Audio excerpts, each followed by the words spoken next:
The silent closure that makes the avoidant beg for another chance. Sometimes, the loudest thing you can ever say is nothing at all. Because silence, when used with strength, doesn't punish someone. It reminds them of what they lost. You see, when you finally stop chasing someone who keeps running, it does something powerful. It shifts the dynamic completely. An avoidant, someone who fears emotional closeness, often feels safest when you're the one doing the reaching. Your pursuit gives them the illusion of control. But the moment you withdraw with dignity, when you stop explaining, stop persuading, stop trying to be understood, that's when something inside them starts to panic. Your silence becomes the mirror they can't escape. Because in that quiet, they're finally left with their own thoughts, their own guilt, their own realization that you're no longer available to fill the space they once took for granted. This isn't about manipulation. It's about closure through composure. It's about teaching through absence what words could never make them see, that your peace is no longer up for negotiation.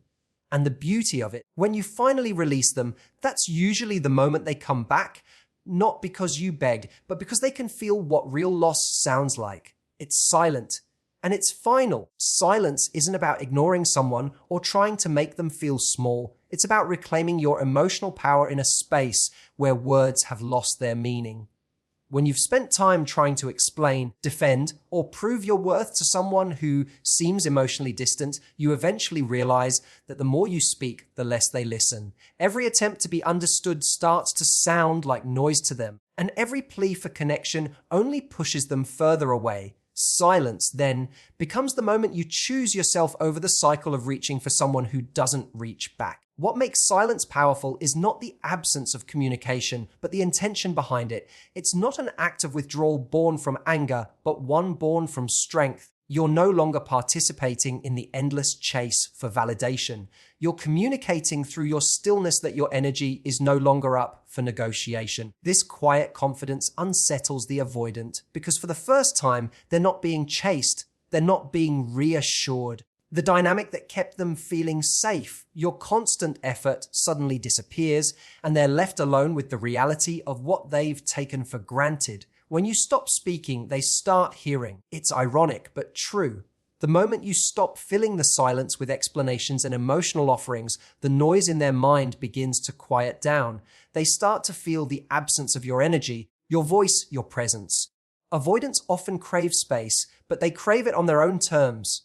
When you give it to them without resistance, it flips their sense of control. They expected you to fight for closeness, to demand answers, to try to fix what's broken, but instead you simply let go, and that calm withdrawal hits differently than anger ever could. Silence is power because it doesn't try to control the outcome. It doesn't beg for closure or demand recognition. It says, "I've already decided my worth doesn't need your acknowledgement." That statement, though unspoken, carries far more weight than any argument ever could. People sense when your energy shifts. They feel it when you're no longer emotionally available, when your tone changes, when your presence isn't waiting in the wings. The avoidant begins to notice the absence of the emotional safety net they didn't realize you provided. And this kind of silence is not about pretending you don't care. It's about refusing to participate in a connection that cost you your peace. You can love someone deeply and still decide that silence is the only response left when your voice has been consistently ignored.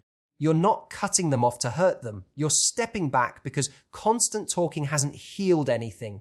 The emotional distance you're creating isn't coldness, it's self-protection. What often happens next is subtle but profound. The avoidant starts replaying moments, wondering if you've moved on, if someone else has your attention, or if you truly no longer care. They become curious, then anxious. They want to break the silence because it no longer feels like freedom, it feels like loss. Your silence becomes the mirror reflecting what they've done. Without you having to say a single word, it holds them accountable in a way that confrontation never could. In that space, something powerful unfolds. You begin to see how strong you actually are without the need to explain or persuade. You discover that peace doesn't come from being understood by them. It comes from understanding yourself. And that's what makes silence the ultimate form of power. It's the point where you stop reacting and start responding to your own needs. It's when you stop chasing closure and start becoming it. When you pull back from someone who constantly keeps you at a distance, the energy between you changes completely. For a long time, you may have been the one carrying the emotional weight of the connection, reaching out first, maintaining the rhythm of communication, and trying to bridge the gap every time things felt off. This dynamic creates a quiet imbalance, one that an avoidant person often feels comfortable in because it allows them to feel safe without truly being vulnerable. They know, deep down, that you'll always be the one to reconnect. But when you stop doing that, when you withdraw your energy without anger or games, you reset the entire emotional equation. Avoidant individuals thrive in emotional control. Their comfort lies in knowing they can keep intimacy at arm's length while still feeling desired. They might not admit it, but your effort has been their reassurance. Every text, every check, in every attempt to fix what feels broken has told them that they are wanted, that they still matter, that they can afford to pull away without losing you. But the second you remove that certainty, they begin to feel the shift in power. Suddenly, they are not in control anymore. The one who was always reaching has gone quiet, and that quietness has weight. Pulling back doesn't mean disappearing or using silence as punishment. It's not manipulation, it's restoration. It's the moment you stop investing energy where it's not reciprocated and allow natural balance to take place. You've been giving and they've been receiving. Now, without your constant emotional supply, they have to confront what it feels like when that flow stops. They feel the vacuum of your presence. It's not about proving a point, it's about allowing reality to speak louder than your words ever could. In that new silence, something starts to happen. The avoidant begins to notice what's missing. They might not say it out loud, but there's a discomfort that creeps in when the usual validation disappears. The person who once seemed indifferent to your affection begins to feel its absence. This is the exact moment when the dynamic starts to reverse. Not because you've played a trick on them, but because you've stopped feeding a pattern that kept you both stuck. Your withdrawal shines a light on the truth connection can't survive when only one person is reaching. This reset often triggers reflection on their end. The avoidant starts to recall the things they once dismissed, the small acts of care, the consistency, the warmth that made them feel safe even when they claimed they didn't need it. What they once took for granted becomes the very thing they begin to crave. The irony is that your distance often creates more emotional impact than your closeness ever did because it forces them to feel something they've been avoiding loss. And for you, this shift brings clarity. You begin to see that chasing connection doesn't make it stronger, it makes it one-sided. When you stop doing all the emotional heavy lifting, you create space for the other person to meet you halfway or not at all. Either outcome gives you freedom. If they step forward, it's because they're choosing to, not because you've coerced them. And if they don't, it's proof that the connection was sustained by your effort alone. This pulling back is not about indifference, it's about balance. You're allowing both people to take responsibility for their emotional role. When you let go of the need to fix, you stop carrying their part of the relationship. You give them the opportunity to feel the consequences of their emotional distance. That's where the reset happens, when they realize the connection doesn't function without your input. What follows can be uncomfortable, both for them and for you. You might feel the urge to reach out, to fill the silence, to reassure. But holding your ground is where the transformation takes root. Each day you choose not to chase, you reclaim a piece of your self-respect. You remind yourself that love is not proven through effort alone. It's mutual energy, shared willingness, and consistent emotional investment. And if they truly value the connection, your withdrawal won't push them away, it will pull them closer, because they'll sense that for the first time, the balance has shifted, and they might just lose someone who stopped chasing and started choosing themselves. Closure doesn't always come wrapped in a conversation, a long explanation, or an apology that finally makes everything make sense. Sometimes closure comes in the quiet acceptance that you've done all you can, and nothing you say will change how someone shows up. When you've been with someone who avoids emotional depth, trying to force a resolution often becomes a painful cycle. You speak, they retreat. You ask for clarity, they shut down. You try to fix things, and somehow you end up feeling like the one who's too much, too intense, too emotional. That's why real closure doesn't come from another confrontation. It comes from calm detachment. It's the moment you stop fighting for them to understand and start choosing peace over chaos. Calm detachment isn't about pretending you don't care. It's about deciding that your emotional stability is no longer dependent on someone else's willingness to meet you halfway. You can acknowledge your love, your pain, your disappointment, and still step back from the need to explain it to the very person who keeps ignoring it. That's real strength, staying grounded in your truth without trying to force anyone else to see it. When you do this, something powerful happens. You stop being emotionally reactive. You stop handing them the power to dictate how you feel. Your peace becomes your form of closure. Avoidant individuals often rely on distance as their safety mechanism. When you try to talk things out, they interpret it as pressure. They pull back, not necessarily because they don't care, but because closeness feels unsafe to them. The more you push, the more they withdraw. That's why detaching calmly is the opposite of what they expect. Instead of reacting with desperation, you respond with serenity. Instead of demanding an explanation, you give none. Your silence and steadiness send a message that words never could. You are no longer seeking validation from their understanding. There's a distinct power in saying less and feeling more. When you stop arguing for your worth, you reclaim your emotional authority. You no longer need them to see the value of what you offered because you've already seen it yourself. That realization ends the inner war. You start to feel lighter, more centered, less reactive. You begin to notice how many of your past conversations were just you trying to convince someone who wasn't ready to listen. When that stops, your world becomes quieter, but that quiet is peaceful, not empty. Calm detachment doesn't mean shutting down or suppressing emotions. It means feeling everything without letting it consume you. It's standing in the middle of the storm without trying to control the weather. You might still love them, still wish things were different, but you no longer make that love a reason to stay in pain. You understand that peace sometimes means walking away from the noise, not because you stopped caring, but because you care about yourself more. This kind of closure doesn't happen in a single moment. It unfolds as you start prioritizing your inner calm over the need to be right, heard, or chosen. The beauty of this approach is that it often disarms the avoidant completely. They're used to emotional escalation.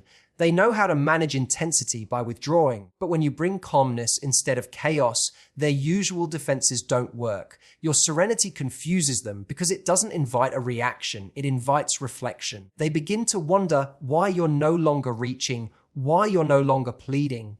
In that stillness, they're left to face their own choices without the distraction of your emotions. That's where the truth begins to surface for them. You start to see that closure was never about changing them. It was about freeing yourself. Every time you respond with peace instead of panic, you reinforce your self-worth. You stop waiting for permission to move on. The conversation you thought you needed, the apology, the understanding, the recognition, loses its power because the closure you created didn't depend on them showing up differently. It came from you deciding that peace was more valuable than proving your point. That's the quiet victory that no one else needs to see for it to matter. When you step back from someone who's been emotionally unavailable, the silence that follows doesn't just fill the air, it fills their awareness. Absence is one of the most powerful teachers in human connection. It reveals what presence once provided. For the avoidant person, who often thrives on distance, it might not register at first. They may even feel relieved when the tension subsides, believing they've regained control. But as time passes, something begins to shift. The absence they thought they wanted starts to feel uncomfortable. The peace they craved turns into emptiness. What they once interpreted as freedom starts to feel like loss. The absence of your energy activates awareness in a way that words never could. When you were present, your efforts, care, and consistency created an emotional rhythm that they could rely on without reciprocating. It was your energy that kept the connection alive, even when they withdrew. But now there's no text, no reassurance, no warmth keeping them emotionally anchored. What's left is the silence they once thought they needed. And in that silence, they begin to realize just how much of the connection depended on your willingness to hold it together. Avoidant individuals often suppress emotion as a form of self-protection. They convince themselves they're better off not needing anyone, that closeness equals vulnerability and vulnerability equals danger. But when you remove your presence, the emotional stability, the empathy, the comfort, they're forced to confront something they've been avoiding all along: the truth that their detachment doesn't prevent pain, it causes it. The absence of your voice, your presence. Your softness highlights everything they were trying not to feel. At first, they might rationalize it. They'll tell themselves they needed space, that it's for the best, that you were too emotional or too intense. But emotional logic only holds up when the void isn't felt. As the days go on, the little things start to echo louder. The moments they used to brush off, your check-ins, your laughter, the way you listened without judgment, start to replay in their mind. That's the moment when absence turns into awareness. They realize that what they took for granted was the very thing that made them feel connected in the first place. Your silence becomes a mirror, reflecting back to them everything they avoided addressing. It shows them what the relationship actually looked like without your effort propping it up. The dynamic becomes undeniable without mutual emotional investment. There is no connection. The avoidant can no longer hide behind their detachment because your absence has stripped away the illusion that distance keeps them safe. Instead, they begin to feel the loneliness that their avoidance was meant to protect them from. And while this realization unfolds for them, something powerful is happening for you too. In creating that space, you begin to heal. You start to see how much energy you were spending trying to maintain a connection that required your constant nurturing. You recognize that love shouldn't feel like persuasion. The silence you've created doesn't just affect them, it liberates you. It allows you to breathe without waiting for their response, to feel peace without needing reassurance, and to find clarity in the calm. This absence then becomes a lesson for both sides. For them, it exposes the emotional void their avoidance created. For you, it reveals your own capacity for detachment, strength, and healing. And ironically, it's often when you stop trying to make them see your value that they finally start to. Because now the absence of your presence has become undeniable. It lingers in their thoughts, in their daily life, in the quiet moments when they realize something important is missing. That awareness doesn't come from confrontation or conversation. It comes from contrast. They see the difference between life with your presence and life without it. And that realization often hits hardest when the one who used to give everything has finally given nothing but silence. Freedom is what happens when you finally stop waiting for someone else to validate your worth. It's the quiet but steady realization that you don't need their approval to feel complete, that your healing doesn't depend on their return. The moment you decide to let go of trying to make the avoidant chase, something within you starts to shift. You stop measuring your progress by their reactions, and you start focusing on how peaceful you feel when you're no longer waiting for change that never comes. This is where your real power begins, not in getting them back, but in getting yourself back. The goal was never to make them miss you. It was never to manipulate a response or to play a role that might pull them closer. The goal was to reclaim the energy you've been pouring into someone who wasn't ready to receive it. When you stop trying to make them chase, you end the emotional tug of war that's been draining you. You release the illusion of control and give both of you the chance to face the truth of what's left when there's no more chasing, no more proving, no more trying to be chosen. That's where clarity begins.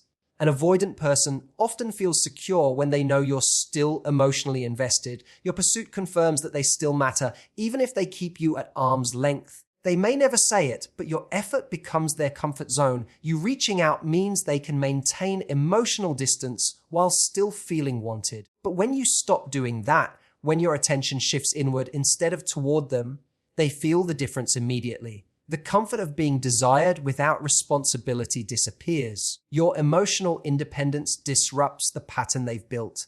This change isn't loud, it's subtle but profound. You begin to speak less, react less, and worry less about how they perceive you. You start to fill your time with things that actually nourish you, conversations that feel easy, hobbies that remind you of your creativity, people who give instead of take. Slowly, the emotional pull that once felt magnetic begins to weaken. You stop craving the highs and lows of inconsistency because you've started to taste something steadier peace. That peace doesn't come from getting closure or reconciliation. It comes from realizing that freedom feels better than chasing connection. When the avoidant notices your absence, it often surprises them. They expect the pattern to continue.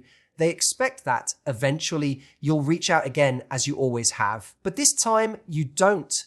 You've stepped out of the emotional loop. You no longer respond from a place of need. And that silence, that absence of effort, forces them to confront something uncomfortable. They're no longer the one being pursued, they're the one facing loss. And while they might reach out to test, if the door is still open, you've already changed. You no longer need their return to feel seen. Freedom means no longer hinging your emotional balance on someone else's choices. It's about breaking free from the narrative that your love is only meaningful if it's reciprocated. You begin to understand that the love you gave wasn't wasted. It was evidence of your capacity to feel deeply, even when it wasn't returned equally. That realization transforms the pain of rejection into a deeper kind of wisdom. You stop needing to win them back because you've already won back something far more valuable, your self-respect. And the irony is, that's often when they begin to come back. Not because you begged, but because they feel the loss of your energy, your patience, your warmth. They sense that something within you has shifted, and that shift draws them in more than any attempt to chase ever could. But by then, your mindset has evolved. You no longer want them to fill a void. You want someone who meets you there, willingly, without resistance. That's what true freedom looks like. It's not about making them regret losing you. It's about no longer needing them to complete your story. When you finally understand the power of silence, everything begins to make sense. You realize that love isn't meant to be a constant chase or a battle for emotional scraps. It's meant to be reciprocal, two people showing up with openness, consistency, and care. But when you're the only one holding the weight of connection, silence becomes your release. It's not a weapon, it's wisdom. It's the moment you stop begging to be seen and start allowing yourself to be at peace. The avoidant may come back, not because you forced them to, but because your silence revealed what your words never could. That you were never the problem, you were the piece they didn't know how to hold. And whether they return or not, you've already won. Because your worth isn't measured by who comes back, it's measured by the strength it took to let go. Closure isn't about getting the final word, it's about reaching the point where you no longer need one. The story doesn't end in heartbreak, it ends in freedom. You've learned that love can be quiet and still be strong. You've learned that distance can bring clarity, and that peace, once found, is far more satisfying than the attention you used to chase. So if you're standing in that silence, now wondering if they'll ever understand what they lost, take a breath. That quiet you feel isn't emptiness, it's healing. It's your heart finally making space for something better, something mutual, something true. Thank you for listening. Thank you for choosing reflection over reaction, growth over games, and peace over pursuit. May you walk away from every unbalanced love not with bitterness, but with grace. And may your silence always speak louder than your pain.